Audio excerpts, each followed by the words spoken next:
میں گزارش کروں گا حضرت مولانا مفتی سید محمد حذیفہ صاحب قاسمی دامت برکاتہم العالیہ استاد تفسیر و فقہ مدرسہ سراج العلوم بھیونڈی و ناظم تنظیم جمعیت علماء مہاراشٹر سے میں گزارش کروں گا حضرت والا تشریف لائیں اور اپنے کلیدی خطاب سے ہم تمام سامعین کو محظوظ فرمائیں، اس اعتراف کے ساتھ کہ یہ کس نے لذت خواب سحر کو توڑ دیا، صدا یہ کس کی اذان بلال جیسی ہے۔ الحمد لله وكفى وسلام على عباده الذين اصطفى أما بعد فأعوذ بالله من الشيطان الرجيم بسم الله الرحمن الرحيم إن الدين عند الله الإسلام صدق الله مولانا العلي العظيم۔ معزز علماء کرام، حاضرین مجلس، پردہ نشین خواتین، ماں و بہنوں، آج کا یہ بامقصد اجلاس جو کئی گھنٹوں سے جاری ہے اور الحمدللہ مختلف پہلوؤں پر علماء کرام نے قیمتی گفتگو اور قیمتی خطابات فرمائے، میرے ذہن میں یہ بات آئی کہ میں اپنی بہنوں سے، مستورات سے کچھ خصوصی باتیں کروں۔ پہلے تو کچھ تمہیدی باتیں ہوں گی، پھر انشاءاللہ اس پہلو پر گفتگو ہوگی۔ دیکھیے، ہم اور آپ الحمدللہ مسلمان ہیں۔ ہمارا یہ عقیدہ ہے کہ جس خدا نے ہم کو پیدا کیا وہی ہمیں مارے گا۔ زندگی اور موت دونوں کا مالک اللہ ہے۔ الذی خلق الموت والحیات لیبلوکم ایکم احسن عملا۔ اس نے ہم کو دنیا کے اندر بھیجا۔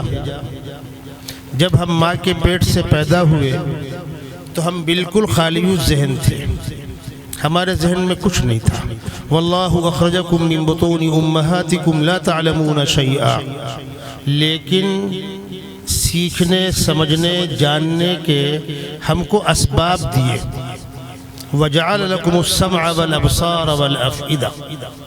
انسان آہستہ آہستہ دیکھتا ہے، سنتا ہے، بولتا ہے، سیکھتا ہے، اور پھر جو جیسی محنت کرتا ہے ویسا تعلیم یافتہ ہو جاتا ہے۔ لیکن اصلاً بچہ ماں کے پیٹ سے پیدا ہوتا ہے مطلق خالی ذہن ہوتا ہے، جیسے خالی چپ، خالی کیسٹ، سادہ کاغذ۔ میرے ایک دوست تھے اعظم گڑھ کے، میں نے ان سے پوچھا آپ کس گاؤں کے ہیں؟ انہوں نے ایک گاؤں کا نام لیا جہاں کے بڑے بڑے علامہ گزرے ہیں، ہم بھی اس بات کے معترف ہیں۔ میں نے ان سے مذاق میں کہا اچھا فلانے گاؤں کے ہو جہاں آج تک کوئی عالم نہیں پیدا ہوا؟ وہ ناراض ہو گئے۔ دو چار علماء اور قریب میں تھے، وہ آگئے، کیا بات ہے؟ کہا یہ مولوی صاحب کہہ رہے ہیں فلانے گاؤں میں آج تک کوئی عالم نہیں پیدا ہوا۔ میں نے کہا میں اپنی بات پر قائم ہوں، آپ دلائل لائیے۔ کہنے لگے وہ فلانے پیدا ہوئے، فلانے پیدا ہوئے۔ چونکہ میں اس گاؤں کا نام نہیں لے رہا ہوں اس لیے فلانوں کا نام بھی نہیں لے رہا ہوں۔ فلانے پیدا ہوئے، فلانے پیدا ہوئے، فلانے پیدا ہوئے۔ تو میں نے ان کے سامنے یہ آیت پڑھی، واللہ اخرجکم من بطون امہاتکم لا تعلمون شیئا۔ سب چاروں خانہ چت ہو گئے۔ بچہ ماں کے پیٹ سے عالم اور علامہ نہیں پیدا ہوتا، ماں کے پیٹ سے نادان، ناواقف، خالی ذہن پیدا ہوتا ہے۔ پھر گھر کا ماحول اس کو ایک رخ دیتا ہے، جیسا گھر کا ماحول ہوتا ہے بچے کا ویسا مزاج بن جاتا ہے۔ اللہ کے نبی صلی اللہ علیہ وسلم ارشاد فرماتے ہیں کل مولود یولد علی الفطرہ فابواہ یہودانہ او ینصرانہ او یمجسانہ او کما قال علیہ الصلاۃ والسلام۔ بچہ بالکل خالی ذہن پیدا ہوتا ہے، پھر گھر والے، کوئی یہودی ہے اپنی تہذیب پر، کوئی نصرانی ہے اپنی تہذیب پر، کوئی ایمان والے ہیں اپنی تہذیب پر، حتیٰ کہ گھر کا ماحول بچے کی ذہن سازی میں بہت بڑا رول ادا کرتا ہے۔ جن گھروں میں پڑھنے لکھنے کا ماحول ہے، بچہ ذرا سا شعور اس کے اندر پیدا ہوتا ہے، وہ ہاتھ سے قلم پکڑنے، کتاب کاپی بستہ پکڑنے کے لائق ہوتا ہے، تو وہ ضد کرتا ہے کہ میں بھی اپنے بھائی کے ساتھ اسکول جاؤں گا، میں بھی اپنی بہن کے ساتھ اسکول جاؤں گی۔ ہر گھر کا معاملہ ہے. اور جن گھروں میں لڑائی جھگڑے گالم گلوچ جھوٹ بدتمیزیاں وہاں بچے گالیاں بکتے ہیں. یہ دونوں طرز بچے کی تربیت صحیح رخ پر ہوگی غلط رخ پر ہوگی، اس میں والدین کے کردار کا بہت بڑا دخل ہے. اسی لیے حکم ہے کہ جب بچہ ماں کے پیٹ میں ہو تب بھی اس کی ماں خلاف شرع چیزوں کا ذہن میں خیال تک نہ لائے. ذرا ان کو روکیے، آواز آ رہی ہے اندر سے، خاموش رہیں. پردے کے پیچھے آواز آ رہی ہے، ان کو سمجھائیے. وہیں پر جو لوگ کھڑے ہوں ٹوک دیں، یا تو خاموش ہو جائے یا وہ ہٹ جائے. مستورات ہے کیا؟ اچھا ماشاءاللہ. خیر میں درخواست کر رہا ہوں اپنی بہنوں سے کہ اتنی اونچی آواز سے بات نہ کریں کہ اسٹیج تک آواز آوے. ایک بار درود شریف پڑھ لیجیے. یہ بچے بچپن کی اس زندگی میں کیا سیکھتے؟ بچہ بالکل خالی الذہن ہے. جیسے آپ کسی دکان میں جائیں، بھائی ذرا کاغذ دے دو، وہ کاغذ دے دے گا. اچھا ہے اچھا ہے، ایک دم گارنٹی کا، ایک دم گارنٹی والا ہے تو گارنٹی کی چیز کی سیاہی پھیلے گی نہیں، سیاہی اس پار سے اس پار جائے گی نہیں. آپ اس سے پوچھیں اس پر کیا لکھنا، دکاندار کہے گا سر یہ تو آپ کی مرضی. آپ قلم لے کر لکھیں گے، جو لکھیں گے وہ لکھ جائے گا، لیکن جو لکھو گے وہی پڑھا جائے گا. آج سے 25-30 سال پہلے تک جب یہ موبائل اتنا عام نہیں ہوا تھا تو لوگ ٹیپ ریکارڈ میں کیسٹ لگاتے تھے. آپ نے کیسٹ دکاندار سے لی. پہلے ہمارے بچپن میں کیسٹ آدھے گھنٹے کی ہوتی تھی، پھر 1 گھنٹے کی ہونے لگی، پھر 2 گھنٹے کی ہونے لگی، پھر 8 گھنٹے کی ہونے لگی، پھر 12 گھنٹے کی ہونے لگی. یہ فرق آپ نے دیکھا. اچھی کیسٹ ہے، اچھی کیسٹ ہے، ایک دم گارنٹی، ایک دم گارنٹی. کس بات کی گارنٹی؟ آواز صاف آئے گی، پھنسے گی نہیں، رکھنے میں جام نہیں ہوگی. آپ پوچھیں اس میں بھرنا کیا، دکاندار کہے گا بھائی یہ تو آپ کی مرضی. بھرنا کیا وہ آپ کی مرضی، جو بھرو گے وہ بجے گا. کاغذ پر لکھنا کیا آپ کی مرضی، جو لکھو گے وہ پڑھا جائے گا. یہ بات ذہن میں آپ کی آئی؟ اب آگے آئیے. قرآن کہتا ہے اِنَّا خَلَقْنَا الْإِنسَانَ مِن نُطْفَةٍ أَمْشَاجٍ نَبْتَلِيهِ فَجَعَلْنَاهُ سَمِيعًا بَصِيرًا. ہم نے انسان کو اس عالم اسباب میں، اسباب کی دنیا میں مرد و عورت کے ملاپ سے بچے کا وجود ہوتا ہے. ہماری پیدائش کا ذریعہ ہمارے ماں باپ. اِنَّا خَلَقْنَا الْإِنسَانَ مِن نُطْفَةٍ أَمْشَاج، مخلوط نطفے سے پیدا کیا. نَبْتَلِيهِ، ہم انسان کو آزمانا چاہتے ہیں. ہم طاقت دیں گے، شہرت دیں گے، عزت دیں گے، دولت دیں گے. اس کا استعمال کہاں کرتا ہے؟ آپ سوچئے ایک نوجوان جوانی کے عالم میں جو چاہتا ہے کر ڈالتا ہے. ایک بیچارے بڑے میاں ہیں، وہ قدم گن گن کے رکھتے ہیں، چھڑی ہاتھ میں ہے. کیوں؟ قدم بہک سکتا ہے، پنجہ مڑ جائے گا، ہڈی فریکچر ہو جائے گی. نوجوان اچھلتا کودتا، اس کو شرافت چلنے میں توہین محسوس ہوتی ہے، وہ ٹکر مارتا ہے، گاڑیاں اچھال کے چلاتا ہے. عمر ہے. یہی بڑھاپے میں سوچتا بھائی بات بنی رہے، ٹانگ ٹوٹے نہیں. جب جوانی میں ایک نوجوان نہا دھو کر کے خوبصورت کپڑے پہن کر، مہنگا جوتا، مہنگا چشمہ، مہنگا موبائل ہاتھ میں لے کر چلتا ہے تو زمین کو ٹھوکریں مارتا ہے، سینہ پھلا کر چلتا ہے. کوئی مجھے دیکھ رہا ہوگا، دکھانے کے شوق میں لوگ چلتے ہیں، ادھر بھی ادھر بھی. یہ جو طاقت کی عمر ہے اس کے بارے میں قرآن کہہ رہا ہے وَلَا تَمْشِ فِي الْأَرْضِ مَرَحًا إِنَّكَ لَن تَخْرِقَ الْأَرْضَ وَلَن تَبْلُغَ الْجِبَالَ طُولًا. زمین پر اکڑ کر مت چلو، تم اپنی عقل سے زمین کو پھاڑ نہیں دو گے، تم جوتے کی ٹھوکر سے زمین کو پھاڑ نہیں دو گے. اور یاد رکھنا وہ وقت دور نہیں کہ تم نیچے ہوگے، زمین اوپر ہوگی. ہم کو اور آپ کو ہماری قبر صبح شام 2 مرتبہ آواز دیتی ہے، سنائی نہیں دیتا. وہ کہتی ہے میرے اوپر اکڑ کر چلنے والے، وہ دن دور نہیں کہ تو نیچے ہوگا میں اوپر ہوں گی. جو زمین پر شرافت چلتا ہے جب قبر میں جاتا ہے تو قبر اس کا استقبال کرتی ہے، اور جو زمین پر اکڑ کے چلتا ہے جب قبر میں جاتا ہے تو قبر اس سے بدلہ لیتی ہے. یہ جو اللہ تبارک و تعالیٰ نے ہم کو اور آپ کو طاقت دی، صلاحیتیں دی، کس لیے دی؟ یہ غور کرنے کا مقام ہے۔ ہم اس دنیا میں پیٹ بھر کے کھانے، نیند بھر کے سونے، اچھا مکان بنانے، اچھی گاڑی استعمال کرنے، اچھا کپڑا پہننے کے لیے آئے ہیں؟ یہ تو وقتی ضرورتیں ہیں، چند دنوں کی بات ہے۔ وَمَا الْحَيَاةُ الدُّنْيَا إِلَّا مَتَاعُ الْغُرُورِ 50 سال، 60 سال، 70 سال، 80 سال، اس کے بعد آج آپ بیٹھے ہوئے ہیں۔ آج سے 50 سال پہلے اس بستی میں یہی لوگ تھے؟ کچھ اور لوگ ہوا کرتے تھے، وہ کہا کرتے تھے یہاں سے وہاں تک میرا، وہاں سے وہاں تک میرا۔ وقت آیا قبرستانوں میں آرام کر رہے ہیں۔ آج ہم اور آپ کہہ رہے ہیں یہاں سے وہاں تک میرا، وہاں سے وہاں تک میرا۔ 25-50 سال کے بعد ہم آگے جا چکے ہوں گے، بچے جوان ہو جائیں گے، نئے بچے پیدا ہو جائیں گے۔ جو کل تھے نہ ان کا تھا، جو آج ہے نہ ان کا ہے، نہ آئندہ کسی کا ہوگا۔ ان الارض للہ یورثها من یشاء، حقیقی مالک کل بھی اللہ تھا، آج بھی اللہ ہے۔ چند دنوں کے لیے دنیا میں ہم بھیجے گئے، مردوں سے بھی کہہ رہا ہوں، خواتین سے بھی کہہ رہا ہوں، صرف شوق و ارمان پورا کرنے کے لیے ہم یہاں آئے ہیں۔ اچھا کھا لینا، اچھا پہن لینا، اچھا مکان بنا لینا، اس کے لیے آئے ہیں۔ ماں کے پیٹ سے یہی لے کر آئے تھے، قبروں سے اسی کو لے کے اٹھیں گے۔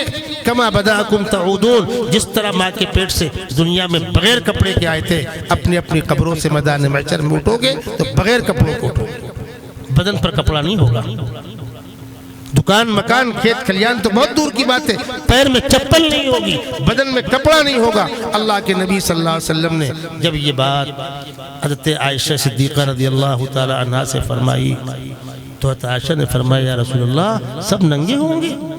الناس ينظر بعضهم الى بعض، بدنگاہی ہوگی، ایک دوسرے کو دیکھیں گے نہیں۔ فرمایا عائشہ دنیا کے حالات پر اس منظر کو قیاس مت کرو، الامر اشد من ان ينظر بعضهم الى بعض، کسی کو اس کی مہلت اور فرصت نہ ہوگی کہ کوئی کسی کو دیکھے۔ ہر شخص کی نگاہ اس کے قدموں پر ہوگی، دہکتی ہوئی جہنم سامنے ہوگی، سورج سر کے اوپر ہوگا، انسانوں کے پسینے کا سیلاب بہ رہا ہوگا۔ حالت یہاں تک ہو جائے گی کہ میدان محشر میں جب کوئی پرسان حال نہیں ہوگا، انسانیت ماری ماری پھر رہی ہوگی، اس وقت لوگ کہیں گے پروردگار جنت جہنم جہاں بھیجنا ہے حساب تو شروع کیجئے، جنت جہنم جہاں بھیجنا ہے بھیج دیجئے، ایک بار طے تو ہو کون کہاں جائے گا۔ امت تلاش کرے گی کسی ایسی شخصیت کو جو خداوند قدوس کی خدمت میں سفارش کر سکے۔ ڈھونڈتے ڈھونڈتے پہلے انسان ہم سب کے دادا جد امجد سیدنا آدم علیہ السلام کی خدمت میں پہنچیں گے اور جا کر کہیں گے کہ پروردگار سے درخواست کیجئے کہ حساب و کتاب شروع کیا جائے۔ وہ کہیں گے پروردگار نے مجھ کو ایک پیڑ کھانے سے منع کیا تھا اور میں نے غلطی سے وہ پیڑ کھا لیا تھا، اس کی بہت تفصیلات ہیں، پروردگار جلال میں ہے، کہیں مجھ سے پوچھ لیا تو میں کیا جواب دوں گا، یہ کام مجھ سے مت کراؤ۔ پھر حضرت نوح کے پاس چلے جاؤ، لوگ ڈھونڈتے ہوئے سیدنا نوح علیہ السلام کے پاس آئیں گے، درخواست کریں گے، وہ کہیں گے میں نے اپنے بیٹے کی سفارش کی تھی، ربی ان ابنی من اہلی وان وعدک الحق وانت احکم الحاکمین، اس کے جواب میں کہا گیا تھا انہ لیس من اہلک انہ عمل غیر صالح، خون نسب یہ کافی نہیں ہے، اطاعت شرط ہے، نوح تیرا بیٹا باغی ہے، وہ تیرے گھر والوں میں شمار نہیں ہوگا۔ مختلف انبیاء کرام کے پاس جائیں گے، ہر نبی کوئی نہ کوئی عذر پیش کریں گے، ہوتے کرتے یہ بھٹکتی ہوئی انسانیت محبوب رب العالمین امام الانبیاء سیدنا محمد صلی اللہ علیہ وسلم کی خدمت میں آ کر درخواست کرے گی امت۔ آپ فرمائیں گے ٹھیک ہے میں پروردگار کے حضور جا رہا ہوں، آپ تشریف لے جائیں گے، عرش کے نیچے سجدہ ریز ہوں گے، ایک لمبے وقت تک اللہ کی تحمید تسبیح میں مصروف ہوں گے، آواز آئے گی یا محمد ارفع راسک اشفع تشفع سل تعطا، سر اٹھائیے سفارش کیجئے سنی جائے گی، مانگیے دیا جائے گا، تو آپ کہیں گے امت کا حساب شروع کیا جائے گا۔ میں پلٹ کر آپ سے پوچھتا ہوں، ٹھیک ہے میں آپ کے سامنے یاد دہانی کرا رہا ہوں تو آپ کو یاد آ گئی یہ باتیں، ان میں سے کوئی باتیں نئی ہیں؟ مرنا ہے ہم کو، یہ کس کو نہیں معلوم؟ قبر میں سوالات ہوں گے کس کو نہیں معلوم، میدان محشر میں سوالات ہوں گے کس کو نہیں معلوم، جیسے اعمال ویسا انجام کس کو نہیں معلوم، لیکن ادھر توجہ نہیں ہوتی، اتنے مصروف ہیں اپنے حال میں ایسے گم ہیں۔ ہاں جب ٹھوکر لگتی ہے تب خدا کی یاد آتی ہے۔ ابھی خدا نہ خواستہ اٹیک آ جائے، ایکسیڈنٹ ہو جائے، کوئی بڑا حادثہ ہو جائے تو فوراً حضرت دعا کیجیے، مسجد میں دعا کرا دیجیے، آج بڑی رات ہے دعا کرا دیجیے، مدرسے کے بچوں سے دعا کرا دیجیے، اب لوٹ کے وہیں آئے۔ اور خدا نہ خواستہ ڈاکٹروں نے جواب دے دیا، تب دنیا کے تمام ڈاکٹر جب علاج کر کے تنگ آ جاتے ہیں تو کہتے ہیں بھائی اب دو آپ پر بھروسہ، اب اوپر والے سے مانگو، ہمارے بس میں اس کے آگے کچھ نہیں ہے۔ اور حقیقت یہی ہے کہ انسانوں کے بس میں کچھ نہیں ہے، لیکن ادھر ہماری توجہ نہیں ہوتی۔ تو میں جو بات عرض کر رہا تھا، اس بنیادی بات کو سمجھیے کہ ہم اس دنیا میں آئے ہیں کتنے روز کے، جو ہم سے پہلے آئے وہ لوٹ کر نہیں گئے۔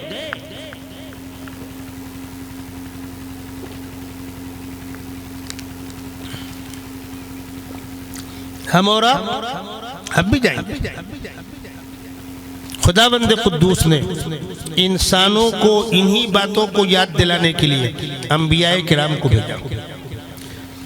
ہم دنیا میں آئے ہیں، یہاں آنے سے پہلے ہماری روحیں کہیں کسی اسٹاک میں جمع ہے، آسمانی نظام میں ایک مقام پر سارے انسانوں کی روحیں جمع ہیں، وہیں سے آ رہی ہیں اور وقت پورا ہونے پر لوٹ کر جا رہی ہیں۔ کتنوں کو بھیجنا ہے، کتنوں کو بلانا ہے وہ بہتر جانتا ہے، کس کو کب بھیجنا ہے، کس کو کب بلانا ہے وہ بہتر جانتا ہے۔ کسی کے آنے سے بھیڑ نہیں اور کسی کے جانے سے سنا نہیں۔ لوگ 2 دن 4 دن رو لیتے ہیں، ختم۔ ابھی ہم میں آپ میں سے کسی کا انتقال ہو جائے، دوست کیوں روتے ہیں؟ ہمارا دوست چلا گیا۔ بیوی کیوں روتی ہے؟ میرا شوہر چلا گیا، میں بیوہ ہو گئی۔ بیٹا کیوں روتا ہے؟ میرا باپ چلا گیا، میں یتیم ہو گیا۔ بوڑھے والدین کیوں روتے ہیں؟ جوان بیٹا چلا گیا، سہارا اٹھ گیا۔ کوئی مرنے والے پر روتا ہے؟ اس غریب پر کیا بیتی قبر میں؟ کسی کو توفیق ہوتی ہے؟ ہر رونے والا اپنے مطلب کا روتا ہے۔ 2 دن 4 دن 10 دن اس کے بعد اپنے اپنے کام میں لگے۔ وہ غریب قبر میں ہے، اس پر کیا بیت رہی ہوگی وہ تو وہی جانتا ہے۔ تو اس دنیا میں جو آیا ہے وہ جانے کے لیے آیا ہے، ہمیشہ رہنے کے لیے کوئی نہیں آیا۔ اور جس خدا نے ہم کو پیدا کیا، اسی خدا نے کائنات کو پیدا کیا، اسی خدا نے اس کائنات میں کس چیز کو کس طرح استعمال کرنا ہے وہ بھی بتلایا، کیا حلال کیا حرام، کیا جائز کیا ناجائز، سب خداوند قدوس نے بندوں کو بتلا رکھا ہے۔ اور پوری کائنات کا حقیقی مالک اللہ ہے، اس کو پورا اختیار ہے یہ کہنے کا کہ یہ استعمال کرو، یہ مت کرو، یہ حلال ہے، یہ حرام ہے، اس کو حق۔ پھر اس نے ہم کو فرائض و واجبات دی۔ ہماری روحیں جہاں پر جمع ہیں وہاں ہم سب سے عہد لیا گیا۔ کیا عہد لیا گیا؟ وَإِذْ أَخَذَ رَبُّكَ مِن بَنِي آدَمَ مِن ظُهُورِهِمْ ذُرِّيَّتَهُمْ وَأَشْهَدَهُمْ عَلَىٰ أَنفُسِهِمْ أَلَسْتُ بِرَبِّكُمْ، اللہ نے ہماری روحوں سے سوال کیا میں تمہارا رب ہوں؟ قالوا بلى، سب نے ایک آواز ہو کر کہا بے شک آپ ہمارے رب ہیں۔ اللہ نے پوچھا دنیا کے اندر بھیجوں گا میری مانو گے؟ ہم سب نے کہا آپ کی مانیں گے۔ اب اگر اس کے بعد کوئی نبی نہ آتے، کوئی رسول نہ آتے تو اس باؤنڈیشن کی بنیاد پر تھم لگا کر آئے ہوئے ہیں، سگنیچر کر کے آئے ہوئے ہیں، اپنے کیے کے جواب دینے کے ہم پابند ہیں، منمانی کرنے کی کوئی گنجائش نہیں۔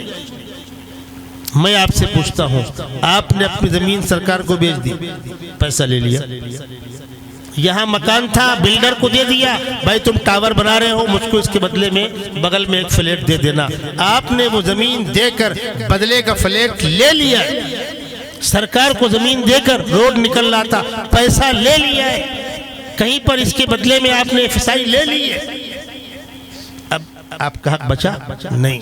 ارے بندو اللہ سے سودا کر کے آئے ہوئے ہو، ان اللہ اشترى من المؤمنین انفسهم واموالهم بان لهم الجنہ، پروردگار ہماری جان و مال وقف ہے آپ کے احکام کے آگے، ہم کو جنت کا داخلہ عطا کر دیجیے گا۔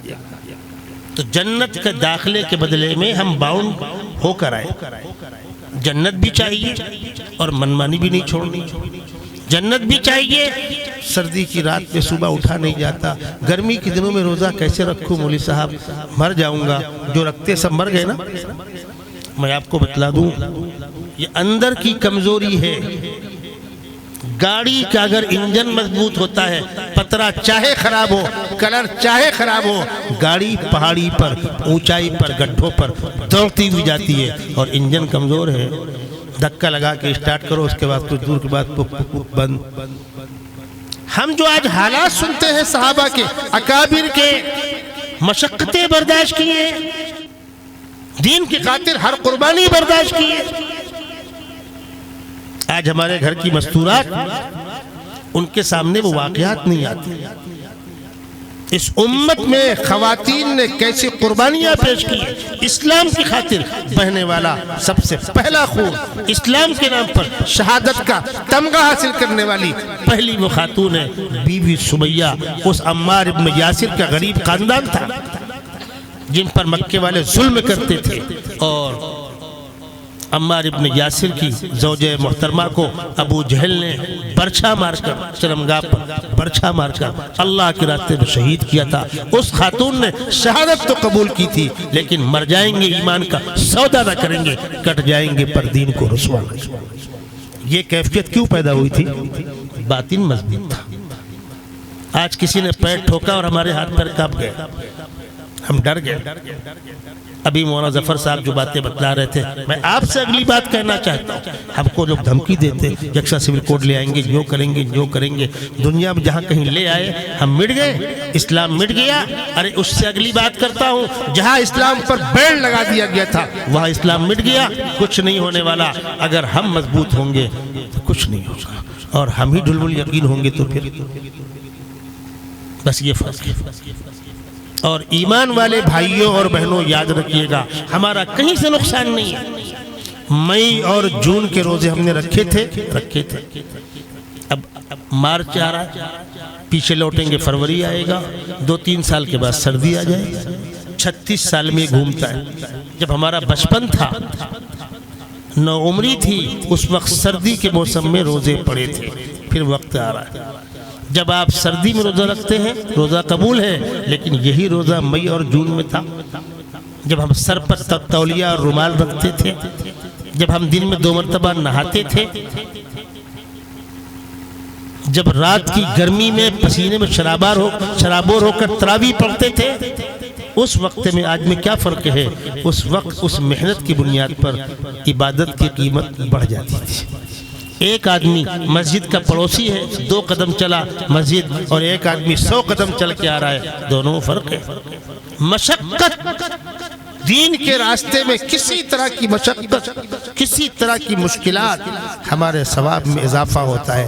جیسے کاریگر 8 گھنٹہ ڈیوٹی کرنے کے بعد جب اس سے اوور ٹائم کام لیتے ہیں تو اوور ٹائم کا معاوضہ ملتا ہے کہ نہیں ملتا ہے؟ ایمان والے کا کہیں نقصان نہیں. ہم 40 50 60 سال رہ کر ہم کو جانا ہے, عیش کے ساتھ رہیں, کھا پی کر ہم سوئیں, مکمل اپنی مرضی کی زندگی گزار کر جائیں, اور مشقتوں کے ساتھ جائیں.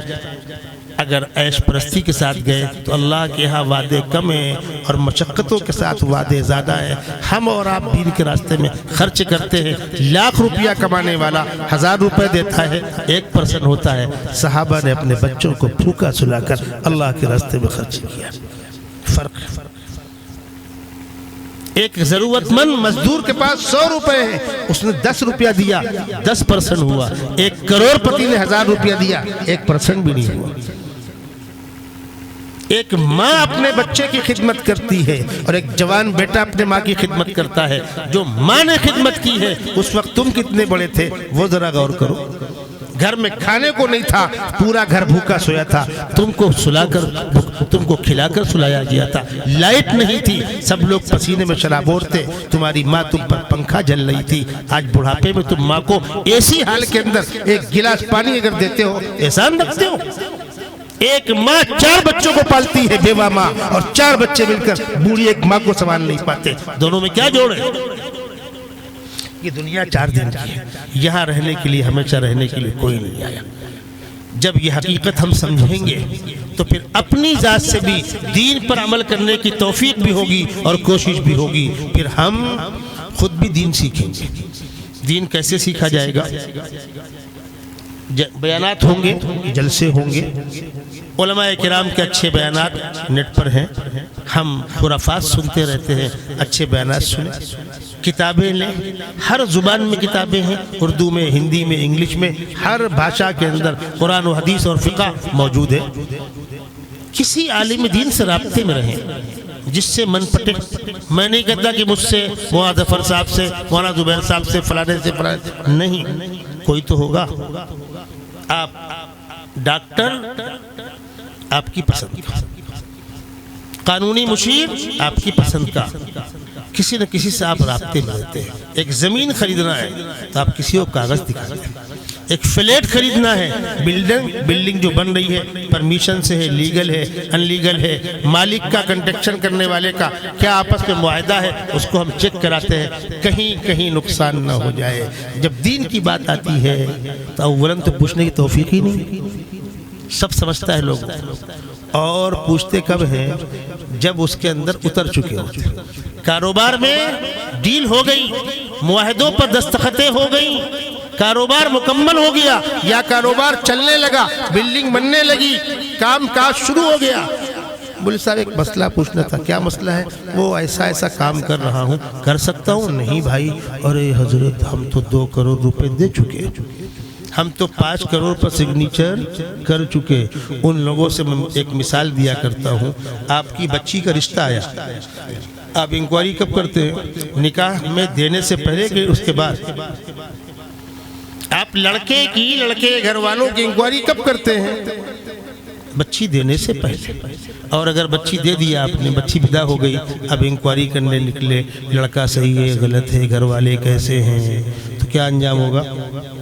کسی بھی چیز کی انکوائری پہلے ہوتی ہے. تو دین کی معلومات پہلے لیجیے. نماز پڑھتے ہیں، نماز کے فرائض و واجبات سیکھیے. نماز پڑھتے ہیں، نماز کے اندر قرآن صحیح پڑھنا ضروری ہے، قرآن صحیح کیجیے. نماز پڑھتے ہیں، نماز کی صحت کے لیے جگہ کا پاک ہونا، کپڑے کا پاک ہونا، بدن کا پاک ہونا، جس پانی سے وضو کر رہے ہیں اس پانی کا پاک ہونا، نماز کا وقت ہونا، قبلہ رخ ہونا، یہ ساری شرطیں ہیں. ابھی جس پانی سے وضو کر رہے ہیں وہ پانی گھر میں رکھا ہوا ہے، بالٹی میں ہے، ڈبے میں ہے، ڈرم میں ہے، کہیں بھی ہے. اب گھر کے اندر کپڑے بچوں کے بھی ہوتے ہیں، بڑوں کے بھی ہوتے ہیں، پاک بھی ہوتے ہیں، ناپاک بھی ہوتے ہیں. وہ کام کرنے والی خالہ دھلے یا ہماری آپا اور بھابھی دھلے؟ کوئی دھلے گا اس کو. اب کپڑے کو گیلا کیا گیا، صابن لگایا گیا، اس کو پیٹا گیا، ڈبے سے پانی نکالا گیا، پھر کپڑے کو پچھاڑا گیا، پھر ڈبہ ڈالا گیا، پھر پانی نکالا گیا. جہاں سے پانی نکال رہے ہیں ٹنکی ہے، ٹب ہے، ڈرم ہے، یہ مائع قلیل ہے، یہ نیچے کی ناپاکی وہاں جا رہی ہے، پورا پانی ناپاک ہو گیا. اس کپڑے کو دھل دیا گیا، اس پہ نیل کر دی گئی، ٹینوپال کر دیا گیا، پریس کر دیا گیا. آپ نے پہن کر آ کر صف اول میں کھڑے ہو کر نماز پڑھی، پانی ناپاک، کپڑا ناپاک، پڑھی ہوئی نماز نہیں ہوئی. جب روز قیامت ہمارے سامنے وہ فہرست رکھی جائے گی کہ 40 سال کی نمازیں تمہاری نہیں ہوئی، تب کیا کریں گے؟ ہمارے گھر کی بچیوں کو پانی کی پاکی طہارت کے مسائل نہیں معلوم ہے. بچے ہیں پیشاب پخانے کرتے رہتے ہیں، گھر کے اندر اختلاط رہتا ہے، پاک ناپاک ہوتا رہتا ہے. اگر ہماری بچیوں کو اور ہماری ماں و بہنوں کو دین کی بنیادی باتیں نہیں معلوم ہیں، مردوں آپ صف اول میں کھڑے ہو کر نماز پڑھتے رہیے، ایک کی نہیں ہوگی. سیکھنا ہوگا.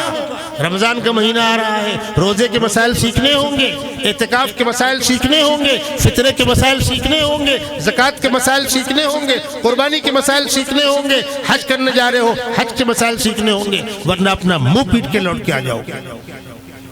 یہ ذمہ داری ہماری. چلیے ہماری عمر زیادہ ہو گئی، اب جو نئی نسل ہے، جو ہمارے بچے اور بچیاں ہیں، ان کو بھی سکھانا ہے. ایک دور تھا جو بچہ اسکول میں پڑھ رہا ہے وہ مدرسے میں نہیں آتا تھا، جو مدرسے میں پڑھ رہا ہے وہ اسکول کے مضامین نہیں پڑھتا تھا. آج تو الحمدللہ وہ دقت نہیں ہے. آپ کے بچے اسکول میں پڑھ رہے ہیں، شوق سے پڑھیں، لیکن 1 گھنٹہ مکتب میں دیجئے. کیا مشکل ہے؟ اگر آپ یہ چاہتے ہیں کہ آپ کی نئی نسل دیندار باقی رہے تو بچوں کو مکتب میں بھیجیے، بچوں اور بچیوں کو، اور یاد رکھیے گا اس دینداری کا فائدہ آخرت میں جو ہوگا دنیا کے اندر اگر ہم نے اپنے بچوں اور بچیوں کو دین نہیں سکھایا، یہ جوان ہونے کے بعد اپنے بوڑھے والدین کی عزت نہیں کریں گے، اپنے بوڑھے ماں باپ کو برداشت نہیں کریں گے جو دنیا میں ہو رہا ہے۔ اگر ہم یہ چاہتے ہیں کہ ہماری اولاد بڑھاپے میں نگاہوں کے سامنے ہو، احترام کرے، یہ احترام کا مقام قرآن نے سکھایا ہے، حدیث نے سکھایا ہے، اسکولوں کی تعلیم میں وہ احترام کا مقام نہیں ملے گا۔ میں ٹرین میں تھا، میرے ہاتھ میں کتاب تھی حقوق والدین، نیچے بچے باتیں کر رہے تھے، شور کر رہے تھے، میں اوپر کی برتھ میں نکل گیا، تقریباً 4 گھنٹے تک میں پڑھتا رہا۔ بھائی لمبا سفر ہے، 22 گھنٹے کا، 24 گھنٹے کا، تو کھانے پینے کے لیے آدمی نیچے آ گیا، پیشاب پخانے سے فارغ ہو گیا، نماز پڑھ لیا، باقی ٹائم لوگ بیٹھ کے گپا مارتے ہیں، تاش پتے کھیلتے ہیں، مونگ پھلی کھا رہے ہیں، اس کی جیب میں وہ ہاتھ ڈال رہا ہے، ٹائم پاس کر رہے ہیں، سفر کٹ جائے۔ اس سفر کا صحیح استعمال بھی ہو سکتا ہے، آپ کوئی کتاب پڑھیے۔ تو نیچے ایک نوجوان مجھ سے کہتا ہے، چچا میاں آپ کیسے آدمی ہو، ہٹے کھٹے صحت مند آدمی ہو، اوپر بیٹھ کر کیا پڑھ رہے ہو، نیچے آؤ۔ میں اتر آیا نیچے، کہا آپ کیا پڑھ رہے تھے؟ تو میرے ہاتھ میں حقوق والدین کتاب تھی۔ آپ کیا پڑھ رہے ہیں اس کے اندر؟ میں نے قرآن کی آیتیں پڑھ کر ترجمہ کر کے سنانا شروع کیا۔ وَقَضَىٰ رَبُّكَ أَلَّا تَعْبُدُوا إِلَّا إِيَّاهُ۔ اللہ کہتے ہیں دیکھو عبادت تو ہماری ہوگی، لیکن اللہ رسول کے حق کے بعد سب سے اونچا مقام تمہارے والدین کا ہے۔ اما یبلغن عندک الکبر احدہما او کلاہما فلا تقل لہما اف ولا تنہرہما وقل لہما قولا کریما۔ سنو عزیزم، تمہاری ماں نے تم کو 9 مہینے پیٹ پہ رکھا ہے، تکلیفیں اس نے برداشت کی ہے، پیدائش کی تکلیفیں اس نے برداشت کی ہے، 2 سال تک تم کو خون جگر پلا کر پالا ہے، تم نے ماں کی گودوں میں پیشاب پخانا کیا ہے، تم رات میں ٹائم بے ٹائم اٹھے ہو، کبھی ماں نے کہا بے ٹائم سوتا ہے، بے ٹائم اٹھتا ہے، پیشاب بہت کرتا ہے، پخانے میں بدبو بہت آتی ہے، کسی ماں نے کہا؟ کس پیار و محبت کے ساتھ تمہاری ماں نے پالا ہے۔ تمہارا باپ دوپہر کا کھانا کھانا گھر نہیں آ رہا ہے، سر کا پسینہ پیر پہ آ رہا ہے، بچوں کے لیے کچھ کر دوں، مہنگی فیس بھرا ہے، تم کو کاروبار کرایا ہے، مکان بنا کر دیا ہے، پوری جوانی کھپا دی تمہارے لیے، آج ان دونوں کا بڑھاپا ہے، تمہاری جوانی ہے، تم ان کے سامنے ایٹھتے ہو۔ اما یبلغن عندک الکبر احدہما او کلاہما، دونوں یا کوئی ایک، ان کا بڑھاپا ہو، تمہاری جوانی ہو، فلا تقل لہما اف ولا تنہرہما وقل لہما قولا کریما، ان سے پیارے لب و لہجے میں بات کرو۔ تم سوچو، تم بچے تھے، ضد کرتے تھے، ماں باپ نے کیسا پیار کیا، تماچا لگایا؟ نہیں۔ آج ان کا بڑھاپا ہے اور بڑھاپے کی عمر بچپن جیسی ہو جاتی ہے، آج تم ان سے اونچی آواز سے بات مت کرو۔ تاریخ کے اندر واقعہ موجود ہے، ایک شخص، ایک بچہ اپنے باپ کی گود میں بیٹھا ہوا ہے، وہ پوچھتا ہے ابو یہ کیا ہے؟ کہا بیٹا کوا ہے۔ پھر کچھ دیر پوچھتا ہے ابو یہ کیا ہے؟ باپ نے کہا بیٹا کوا ہے۔ بیٹے نے 25 مرتبہ پوچھا ہے اور باپ نے 25 بار پیار سے جواب دیا، بطور یادداشت کے ڈائری میں لکھ کر رکھ دیا اندر۔ باپ کا بڑھاپا آ گیا، 60 سال کے راس ہو گئے، بیٹے صاحب پڑھ لکھ کر جوان ہو گئے، تعلیم یافتہ ہو گئے۔ باپ نے کہا بیٹا یہ کیا ہے؟ کہا ابا وہ کوا ہے نا۔ دوبارہ پوچھا بیٹا یہ کیا ہے؟ کہا تم بھی بڈھے سٹھیا گئے ہو، بتایا نا کوا ہے۔ تیبارہ پھر پوچھا بیٹا یہ کیا ہے؟ کہا بڈھا خاموش بیٹھتا ہے کہ گھر سے باہر نکال دوں۔ تو باپ نے کہا بیٹا ذرا کباڑ کھولو اور وہ کاپی نکال کے لاؤ، ڈیٹ پڑی ہوئی اس کے اندر، اس ڈیٹ میں، اس مقام پر، اس تاریخ میں، اس وقت میرے بیٹے نے مجھ سے پوچھا ہے 25 مرتبہ اور میں نے 25 مرتبہ پیار سے باپ کو جواب دیا ہے، تم 3 بار برداشت نہ کر سکے۔ ایک شخص نے اپنے باپ کو گھر سے نکال دیا باہر، سردی کا موسم تھا، جیسے ابھی سردی کا موسم ہے، تو بڈھے باپ نے کہا بیٹا میں تو باہر بیٹھا ہوں، سردی لگ رہی ہے، وہ کوٹری کے اندر پرانا کمبل پڑا ہوا ہے، وہ مجھ کو دے دو۔ تو انہوں نے اپنے بیٹے سے کہا جا کمبل لا کر دادا کو دے دے۔ بیٹا اندر گیا، کافی وقت کے بعد باہر آیا تو باپ نے پوچھا بیٹا اتنا وقت کیوں لگا؟ کہا ابو قینچی نہیں مل رہی تھی، قینچی کا کیا کام؟ کہا میں نے کمبل کو کاٹ کر آدھا رکھ لیا ہے، دادا کو آدھا دیا ہے، وہ آدھا کیا ہوگا؟ بولے ابو جب میں آپ کو نکالوں گا تو آپ کو لگے گا نا۔ بس سمجھ میں آ گیا، اب دادا کو بلا کر لے آؤ۔ یہ پیار کہاں ملے گا؟ اسکولوں میں؟ یہ تعلیم کہاں ملے گی؟ ان اسکولوں میں جہاں پیسہ بھی ضائع کرتے ہیں، دین و ایمان بھی بیچتے ہیں۔ ہم تو یہاں تک کہہ رہے ہیں تعلیم مت چھڑائیے لیکن دین و ایمان تو بچائیے۔ آپ کے بچے پڑھ رہے ہیں، پڑھائیے۔ بہتر تو ہوتا ہمارے اپنے مینجمنٹ ہوتے، ہمارے اپنے اسکول ہوتے، نہیں ہیں۔ ہم نہیں کہتے تعلیم روک دو، خودکشی ہے لیکن مرنا بھی ہے۔ ہمارے بیٹے اور بیٹیاں جوانی میں بوڑھے والدین کو دھکے دے کر باہر نہ کریں۔ شوہر گھر میں نہیں ہے، بیوی خیانت نہ کرے، بیوی کے ساتھ شوہر زیادتی نہ کرے۔ یہ کب ہوگا؟ جب خوف خدا ہوگا، جب اطاعت رب ہوگی، اطاعت رسول ہوگی، آخرت کا تصور ہوگا، آخرت کا یقین ہوگا، تب جا کر یہ ہوگا۔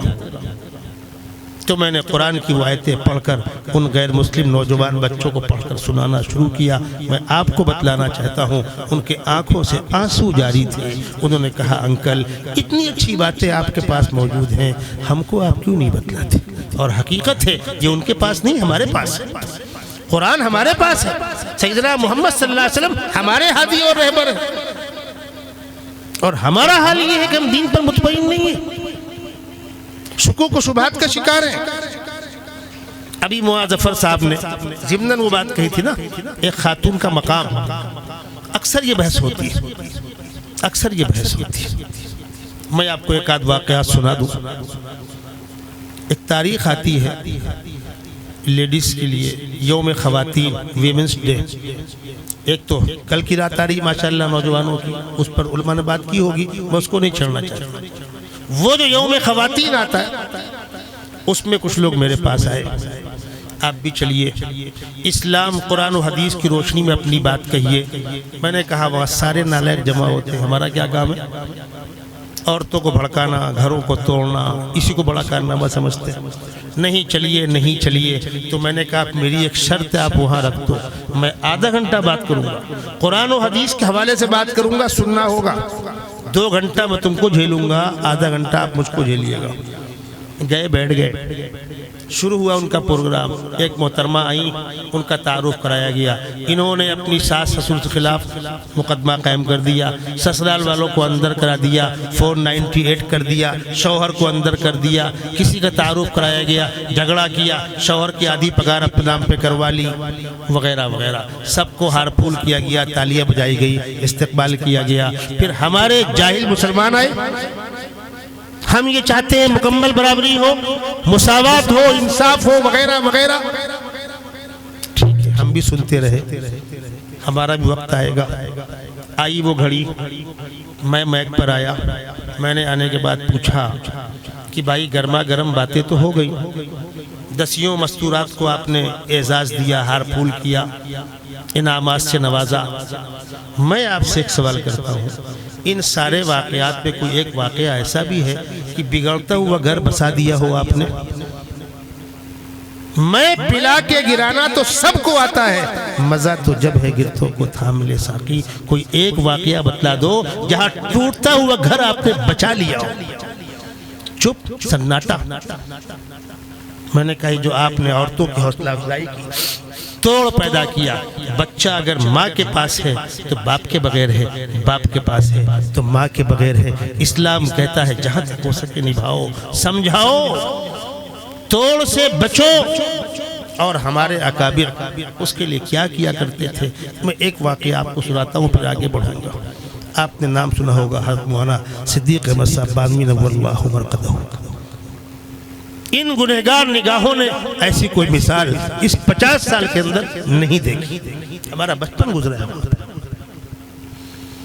میں اس وقت سوم یا چہارم میں تھا، درسگاہ میں فرمایا حضرت نے کہ وہ کچھ مہمان آ رہے ہیں فیروز آباد کے پاس سے، بس دور کھڑی ہوتی ہے، وہاں سے ان کو میرے گھر تک آنا ہے، برسات کا موسم ہے، وہاں کی مٹی پکڑ لیتی ہے، برسات میں چپک جاتی ہے۔